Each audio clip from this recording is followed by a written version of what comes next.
আমাদের শব্দের ভিতরে হিন্দি ঢুকিয়েছি, বাংলা ভাষা আউট হয়ে গেছে। আমাদের সন্তানেরা এখন বাংলা জানে না, উর্দু হিন্দি ভালো বোঝে। আমাদের কৃষ্টি কালচার ভাষা সাহিত্যর ভিতরে হিন্দি উর্দু ঢুকে গেছে, আর ইংরেজির আগ্রাসন তো আছেই।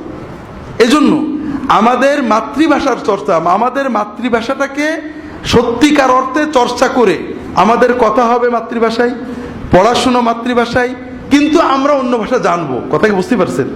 এখানেও আমরা আরেকটা ভুল করি, ভয়ঙ্কর ভুল। আমরা সত্যিকার অর্থে সঠিক সিদ্ধান্ত নিতে পারি না, আবেগের সিদ্ধান্ত বেশি নিই। আমরা মাতৃভাষায় লেখাপড়া শিখবো এই কথা বলে ইংরেজি চর্চা বন্ধ করে দিছি। উন্নত বিশ্বে যান, জাপানে যান, জার্মানিতে যান, ফ্রান্সে যান, কেউ ইংরেজি বলবে না। কি বলবে?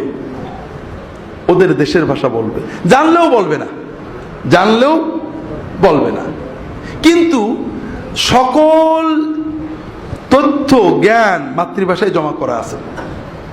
2 নম্বর হলো, আমরা তো পরনির্ভর, ঠিক না?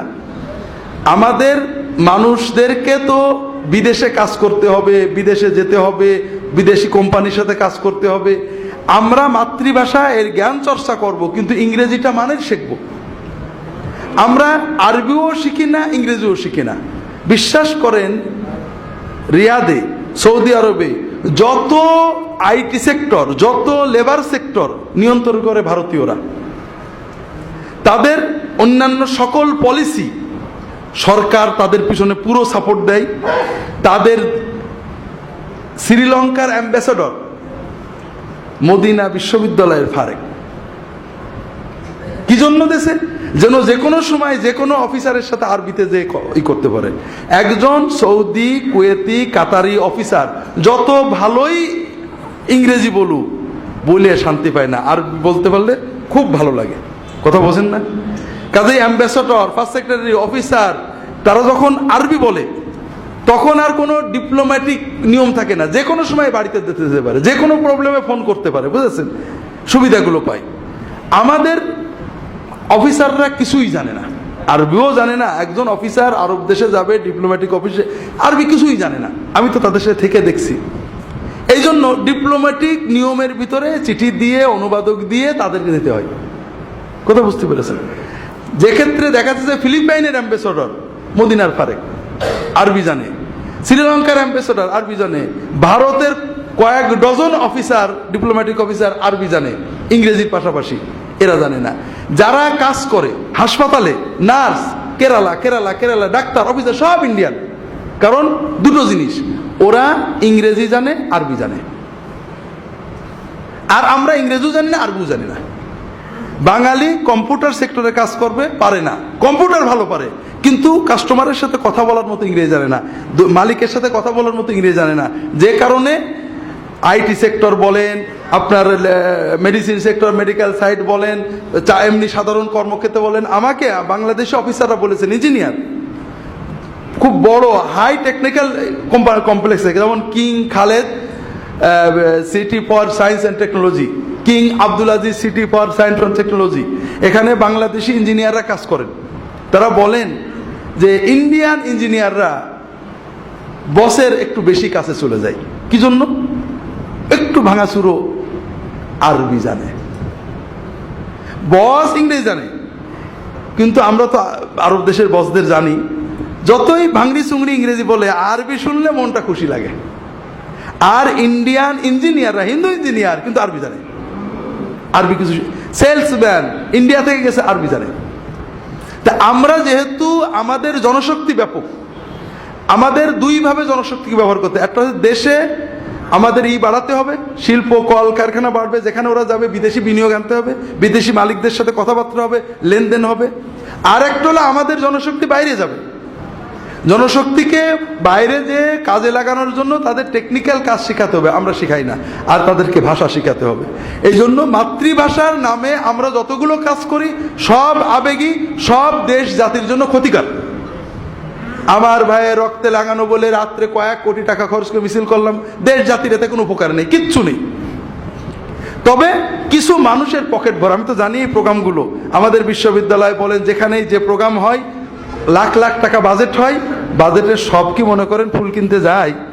হ্যাঁ, ফুল কেনার জন্য এত লাখ, মালার জন্য এত লাখ, লাইটিং এর জন্য এত লাখ, লাল সূর্য বানানোর জন্য এত লাখ, সবই তো জনগণের কল্যাণে ব্যয় হয়ে যায়। এই প্রোগ্রামগুলোতে কিছু মানুষের লাভ হয়, দেশ জাতির এত লাভ হয় না। 2 নম্বর হলো, আমরা মাতৃভাষার নামে লেখাপড়ার মাধ্যম বাংলা করে দিছি, এই নাম দিয়ে ইংরেজি চর্চা বন্ধ করে দিছি। মানসম্পন্ন ইংরেজি আমরা শিখাই না। আরবির কথা শুনলেই তো সবার গা জ্বলে যায়, কিন্তু আরবি শুধু দিনেরই ভাষা না, এটা কমার্শিয়াল ভাষা। আমাদের প্রজন্মকে যদি কিছু না টেকনিক্যাল কাজ, কিছু বেসিক আরবি, কিছু বেসিক ইংরেজি শেখাই দিই, তারা বিশ্ব জয় করে নিতে পারে। আমরা বর্তমানে সৌদি আরব সব মধ্যপ্রাচ্যে বাঙালিদের ঢোকা নিষেধ, বাঙালিদের ভিজিট ভিসা দেওয়া অনেক সমস্যা। বড় বড় কারণের ভিতরে একটা হলো, যারা বিদেশে যায় কোনো ট্রেনিং নিয়ে যায় না, ওদের সাথে কি আচরণ করতে হবে এমন কিছু। ওই বিদেশে যেও বাংলাদেশ মতো মিছিল করতে যায়, বিদেশে যেও বাংলাদেশ মতো মারামারি করে, পরে কমিউনিটির বদনাম হয়ে গেছে। 2 নম্বর, এই বদনাম উল্টানোর জন্য আমাদের কোনো মিডিয়া প্রচারণা নেই, কিন্তু ভারতের, পাকিস্তানের খুব ভালো মিডিয়া প্রচারণা আছে। এই জন্য আমার অনুরোধ হলো, মাতৃভাষার চর্চা এটা আল্লাহর হুকুম। আমাকে একজনকে আমার শ্বশুর বলছেন যে, বাবা তোমার লেখালেখিতে নাকি হিন্দু আনি বাংলা ব্যবহার করো, রাবীন্দ্রিক বাংলা।